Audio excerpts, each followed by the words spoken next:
ওম শ্রী নম ভগবতে বাসুদেবায় নম। জয় শ্রীকৃষ্ণ, রাধে রাধে। দেবগুরু বৃহস্পতির কাহিনী আমাদের পুরাণে শুধু একটি চরিত্রের গল্পই নয়, এটি আসলে জ্ঞান, বিবেক ও নৈতিকতার ইতিহাস। তিনি দেবতাদের গুরু, জ্যোতিষশাস্ত্রের আদি আচার্য এবং ধর্ম ও সত্যের পথে অবিচল এক মহাপুরুষ।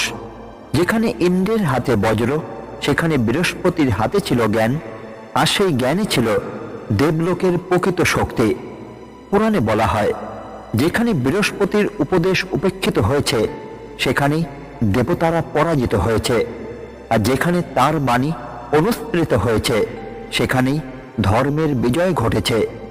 অনেকেই বলেন বৃহস্পতি সূর্যদেবের পুত্র, আবার কোনো কোনো পুরাণে বলা হয়েছে তিনি ঋষি অঙ্গিরসের সন্তান।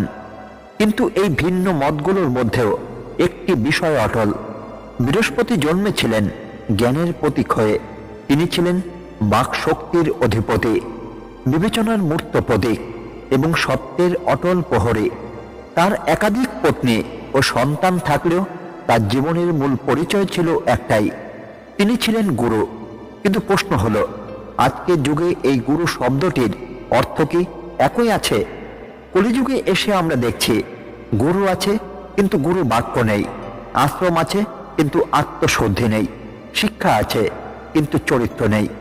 এই সংকটের উত্তর দিতে গিয়েই আমাদের ফিরে যেতে হয় ভগবান শ্রীকৃষ্ণের কাছে। কুরুক্ষেত্রের রণাঙ্গনে যখন অর্জুন অস্ত্র নামিয়ে রাখলেন, তখন তার সংকট ছিল শুধু যুদ্ধেরই নয়, তা ছিল নৈতিকতা ও জ্ঞানের সংকট। ঠিক সেই সময় ভগবান শ্রীকৃষ্ণ অর্জুনকে বলেছিলেন, অজ্ঞানে মোহিত চিত্তে মানুষ ধর্ম ও অধর্মের পার্থক্য ভুলে যায়। যখন জ্ঞান লোপ পায় তখন মানুষ নিজের কর্তব্য চিনতেই পারে না। এই শ্লোকটি কেবল অর্জুনের জন্য নয়, এটি কলিযুগের প্রতিটি মানুষের জন্য। দেবগুরু বৃহস্পতি কখনোই জ্ঞানের ব্যবসা করেননি। তিনি কখনো বলেননি আমার শরণ নিলে মোক্ষ নিশ্চিত। তিনি বলেছিলেন, নিজেকে শুদ্ধ করো, তবেই জ্ঞান ফল দেবে। কিন্তু কলিযুগে জ্ঞানের দাম ঠিক হয় টাকার দামে, গুরুর পরিচয় নির্ধারিত হয় অনুসারীর সংখ্যায়।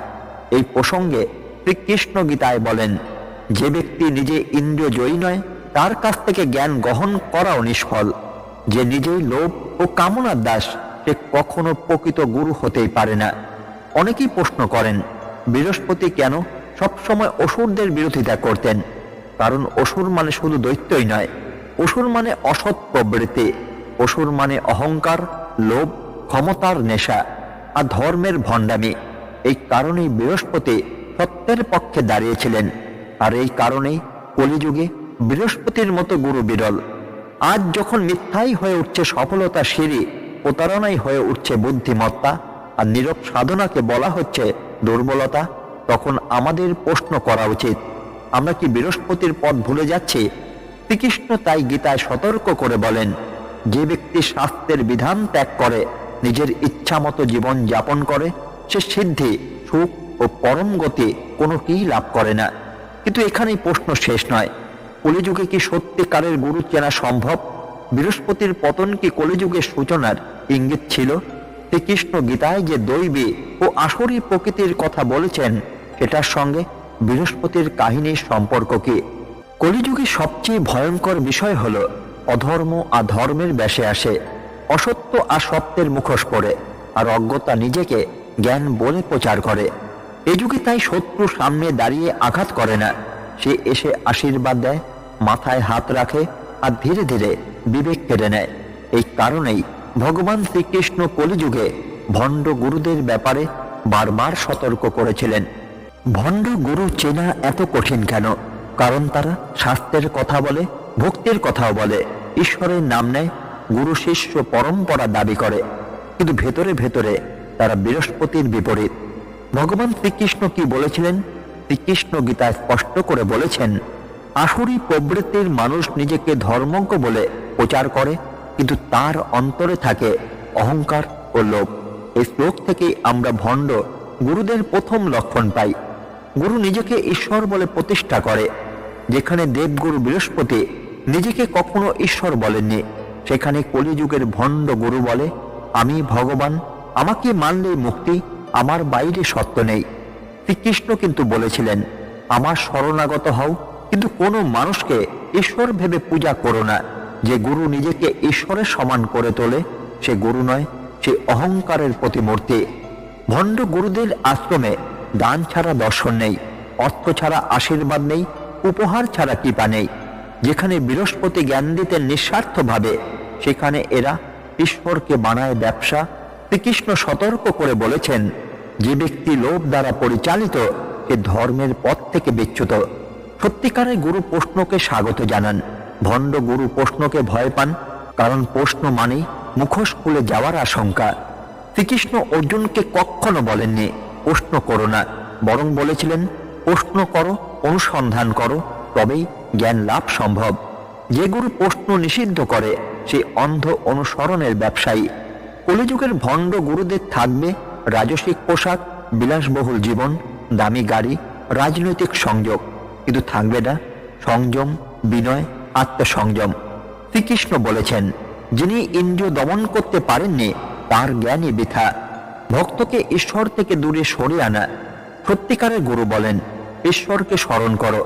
ভণ্ড গুরু বলেন, আমাকেই স্মরণ করো। তিনি চান ভক্ত যেন ঈশ্বরকে নয়, তাকেই ভয় পায়। এই প্রসঙ্গে শ্রীকৃষ্ণ বলেন, যে নিজেকে মধ্যস্থতা করে আমার ও ভক্তের মাঝে বসায় সে প্রকৃত ভক্ত নয়। ভণ্ড গুরু পাপকে বৈধ করতে শাস্ত্রকে নিজের মতো করে বাঁকায়। অন্যায়কে বলে লীলা খেলা, ভোগবিলাসকে বলে আধ্যাত্মিক পরীক্ষা। এই ধরনের গুরুদের ব্যাপারে শ্রীকৃষ্ণ ভয়ঙ্কর সতর্কতা দিয়েছেন। যে ব্যক্তি শাস্ত্রের অর্থ বিকৃতি করে সে সমাজকে অধঃপাতে নিয়ে যায়। কলিযুগে ভণ্ড গুরু কেন বাড়ছে? কারণ মানুষ চায় সহজ মুক্তি, চায় শর্টকাট ভক্তি, চায় দায়িত্ব ছাড়া আশীর্বাদ। এই দুর্বলতার সুযোগ নিয়েই ভণ্ড গুরুদের উত্থান। কিন্তু আশার আলো এখানে শেষ নয়। শ্রীকৃষ্ণ বলেছিলেন, কলিযুগে আমার নাম স্মরণই সর্বশ্রেষ্ঠ সাধনা। অর্থাৎ ভণ্ড গুরুদের যুগেও ঈশ্বরের সঙ্গে সরাসরি সম্পর্ক সম্ভব। কিন্তু প্রশ্ন রয়ে গেল, সত্যিকারের গুরু চেনার উপায় কি? দেবগুরু বৃহস্পতি আজ থাকলে তাকে গুরু মানতেন। কলিযুগে সবচেয়ে কঠিন কাজগুলোর একটি হলো সত্যিকারের গুরু চেনা। কারণ এই যুগে গুরু বেশি কিন্তু গুরুত্ব কম। বাক্য আছে কিন্তু বোধ নেই, শাস্ত্র আছে কিন্তু সাধনা নেই। এই অন্ধকারেই শ্রীকৃষ্ণ আমাদের জন্য রেখে গেছেন কিছু অমোঘ নির্দেশ। গুরু মানে কে? গুরু মানে তিনি নন যিনি হাজার লোক জড়ো করতে পারেন। গুরু মানে তিনি নন যার নামের আগে বড় বড় উপাধি। গুরু মানে তিনি যিনি শিষ্যের অহংকার ভাঙেন কিন্তু আত্মবিশ্বাস ভাঙেন না। দেবগুরু বৃহস্পতি ছিলেন এমনই গুরু। সত্যিকারের গুরু নিজেকে কখনো ঈশ্বর বলেন না। বৃহস্পতি কখনো বলেনি আমি ভগবান। তিনি বলতেন, আমি পথ দেখাই, গন্তব্য ঈশ্বর। শ্রীকৃষ্ণ গীতায় বলেছেন, জ্ঞানের দ্বারা যে ব্যক্তি আমাকে জানতে চায় সে বিনয়ী হয়, অহংকারী নয়। যে গুরু নিজেকে ঈশ্বর বানাতে চান তিনি পথ নির্দেশক নন, তিনি বিভ্রান্তিকারী। তিনি শিষ্যকে নিজের উপর নয় ঈশ্বরের উপর নির্ভর করতে শেখান। সত্যিকারের গুরু বলেন, আমাকে নয় ঈশ্বরকে স্মরণ করো। ভণ্ড গুরু বলেন, আমার বাইরে মুক্তি নেই। শ্রীকৃষ্ণ স্পষ্ট বলেছেন, সব ধর্ম ত্যাগ করে আমার শরণাগত হও। কোনো মানুষকে স্মরণ নয়, পরমাত্মাকেই স্মরণ। প্রশ্ন করলে তিনি রাগ করেন না, পথ দেখান। অর্জুন প্রশ্ন করেছিলেন বলেই গীতার জন্ম হয়েছিল। সত্যিকারের গুরু প্রশ্নে ভয় পান না, কারণ সত্য প্রশ্নে আরো উজ্জ্বল হয়। শ্রীকৃষ্ণ বলেছেন, প্রণিপাত, প্রশ্ন ও সেবার মাধ্যমে জ্ঞান লাভ করো। যে গুরু প্রশ্ন নিষিদ্ধ করেন তিনি অন্ধ অনুসরণের ব্যবসায়ী। তার জীবন ও বাণীর মধ্যে কোনো ফাঁকি থাকে না। যা বলেন তা নিজে পালন করেন, যা শেখান তা নিজে বাঁচেন। বৃহস্পতি জীবন ছিল তার উপদেশের জীবন্ত উদাহরণ। শ্রীকৃষ্ণ বলেন, যেমন আচরণ তেমনই প্রভাব। তিনি বাহ্যিক আড়ম্বরের চেয়ে অন্তরে শুদ্ধতাকে গুরুত্ব দেন। সত্যিকারের গুরু জানেন, পোশাক পবিত্র করে না, মন পবিত্র করে। বৃহস্পতি রাজসভায় থেকেও সংযম হারাননি। শ্রীকৃষ্ণ বলেছেন, যিনি ইন্দ্রিয় সংযমী তিনিই প্রকৃত জ্ঞানী। তিনি শিষ্যকে স্বাধীন করেন, ভীত করেন না। ভণ্ডগুরু ভক্তকে ভয় দেখায়, আমাকে ছাড়লেই সর্বনাশ। সত্যিকারের গুরু বলেন, নিজের বিবেক জাগাও। শ্রীকৃষ্ণ অর্জুনকে কখনো ভয় দেখাননি, তিনি সিদ্ধান্তের স্বাধীনতা দিয়েছেন। এখন যা ইচ্ছা করো। তিনি অর্থ নয়, চরিত্রকে প্রাধান্য দেন। সত্যিকারের গুরু শিষ্যের পকেট নয়, শিষ্যের মন দেখেন। বৃহস্পতি রাজাদের কাছে গিয়েও দানকে শর্ত বানাননি। শ্রীকৃষ্ণ বলেন, লোভ জ্ঞানকে গ্রাস করে। কলিযুগে সত্যিকারের গুরু বিরল, কিন্তু অসম্ভব নয়। কারণ শ্রীকৃষ্ণ বলেছিলেন, যে আমাকে নিষ্কাম ভক্তিতে স্মরণ করে আমি তাকে পথ দেখাই। অর্থাৎ সত্যিকারের গুরু সবসময় দেহধারী নাও হতে পারে। কখনো তিনি শাস্ত্র, কখনো বিবেক, কখনো ঈশ্বরের নাম। গুরু ছাড়াই কি মুক্তি সম্ভব? কলিযুগে গীতা কেন নিজেই গুরু? কলিযুগের মানুষ আজ এক গভীর দ্বিধার মধ্যে দাঁড়িয়ে আছে। একদিকে ভণ্ড গুরুর ভিড়, অন্যদিকে সত্যিকারের গুরুর দুর্বলতা। এই অবস্থায় মানুষের মনে এক স্বাভাবিক প্রশ্ন জাগে, যদি সত্যিকারের গুরু না মেলে তাহলে কি মুক্তির পথ বন্ধ হয়ে যায়? এই প্রশ্নের উত্তর দিতে গেলে আমাদের আবার ফিরে যেতে হয় কুরুক্ষেত্রের সেই মুহূর্তে। অর্জুনের সংশয় ও আমাদের সংশয় এক। অর্জুন যখন বলেছিলেন, হে কেশব, আমি বিভ্রান্ত, আমি কি করব বুঝতেই পারছি না, সেই বিভ্রান্তি আজও আমাদের। আজও মানুষ বলে, কাকে বিশ্বাস করব, কার কথাই বা মানব। ঠিক তখনই শ্রীকৃষ্ণ এমন এক কথা বলেছিলেন যা কলিযুগের জন্য এক চিরন্তন আশ্বাস। যে আমাকে আন্তরিকভাবে স্মরণ করে আমি তার অন্তরে বসে তাকে বুদ্ধি যোগ দান করি। এই একটি শ্লোকই বলে দেয়, যদি বাহ্যিক গুরু নাও থাকে, অন্তরের গুরু কখনো অনুপস্থিত থাকেন না। গীতা কেন কলিযুগের গুরু? কারণ গীতা কোনো ব্যক্তির কথা বলে না। গীতা বলে নীতি। গীতা বলে না আমার কাছে এসো। গীতা বলে নিজেকে শুদ্ধ করো। এই কারণেই শাস্ত্রে বলা হয়েছে কলিযুগের শাস্ত্রই গুরু। দেবগুরু বৃহস্পতি ও গীতার মিল হলো, বৃহস্পতি কখনো শিষ্যকে নিজের উপর নির্ভরশীল করেননি। তিনি বলতেন, জ্ঞান তোমাকে স্বাধীন করবে। ঠিক যেমন গীতা বলে, নিজেই নিজেকে উদ্ধার করো, নিজেই নিজের পতনের কারণ হয় না। এই শ্লোক স্পষ্ট করে দেয়, কলিযুগে মানুষের সবচেয়ে বড় গুরু তার নিজের বিবেক। কিন্তু বিপদ কোথায়? যখন মানুষ ভাবে আমি নিজেই সব জানি। এটা আত্মনির্ভরতা নয়, এটাই অহংকার। এই অহংকার থেকে জন্ম নেয় ভণ্ড গুরু ও অন্ধ অনুসরণ। শ্রীকৃষ্ণ তাই সতর্ক করে বলেন, অহংকার মানুষকে পতনের পথে নিয়ে যায়। কলিযুগে গীতা কিভাবে অনুসরণ করতে হবে? গীতা পড়া নয়, গীতা বাঁচা জরুরি।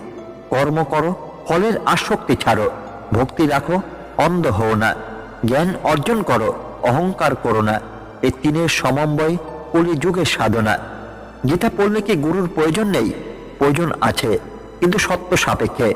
যে গুরু তোমাকে শাস্ত্রের দিকে নিয়ে যায়, তোমার বিবেক জাগায়, তোমাকে নিজের মতো বানাতে চায় না, সেই গুরুই গ্রহণযোগ্য।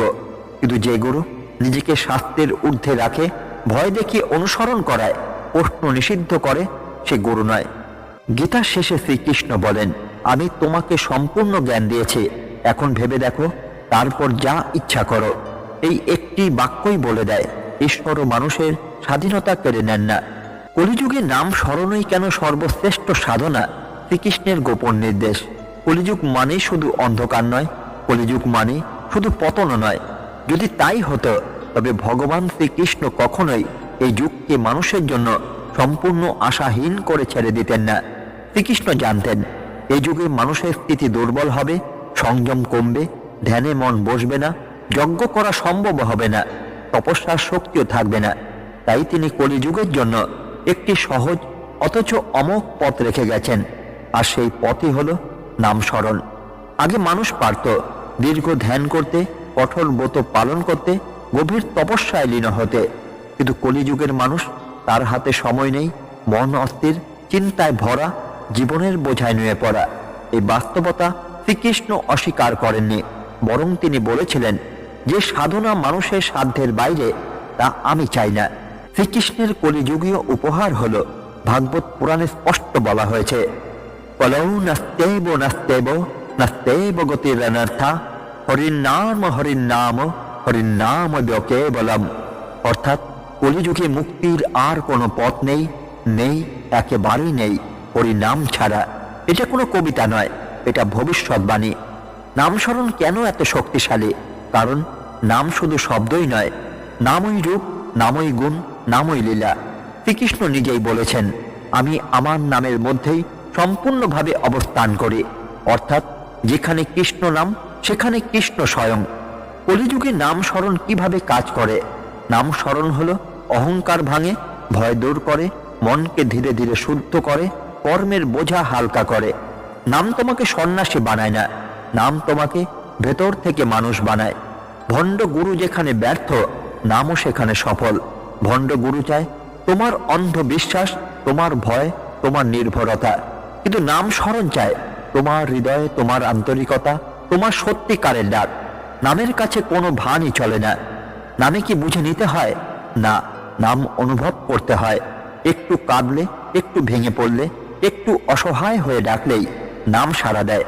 এই কারণেই কলিযুগে নামের পথ এত দ্রুত কাজ করে। শ্রীকৃষ্ণ কখনো বলেননি সব ছেড়ে বসে থাকো। তিনি বলেছেন কাজ করো, দায়িত্ব পালন করো, আর অন্তরে আমাকে স্মরণ করো। এই তিনের মিলনই কলিযুগের যোগ। নাম স্মরণে কোনো বাধা আছে কি? শুধু একটাই বাধা, অহংকার। যেভাবে আমি বড় ভক্ত, আমি অনেক জানি, আমার আলাদা পরিচয় আছে, নাম সেখানেই দাঁড়ায় না। নাম আসে শুধু নম্র হৃদয়ে। শ্রীকৃষ্ণের নীরব প্রতিশ্রুতি হলো, শাস্ত্রে কোথাও শ্রীকৃষ্ণ বলেননি আমি তোমাকে ছেড়ে দেব, বরং তিনি বলেছেন যে আমাকে স্মরণ করে আমি তার অভাব বহন করি। এটাই কলিযুগের সবচেয়ে বড় আশ্বাস।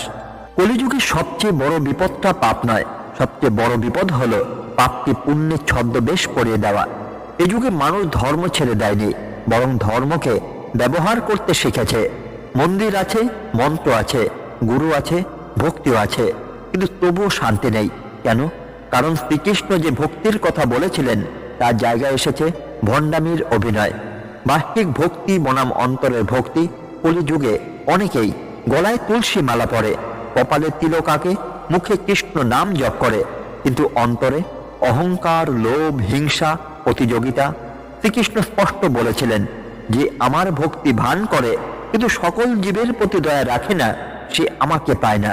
ভক্তি কখনো মুখে নয়, ভক্তি সবসময় আচরণেই প্রকাশ পায়। ভক্তির আসল পরিচয় কি? শ্রীকৃষ্ণ অর্জুনকে বলেছিলেন যে কাউকে কষ্ট দেয় না, নিজেকেও কষ্ট পায় না, ভয় ও উদ্বেগের উঠতে থাকে, সেই আমার প্রিয় ভক্ত।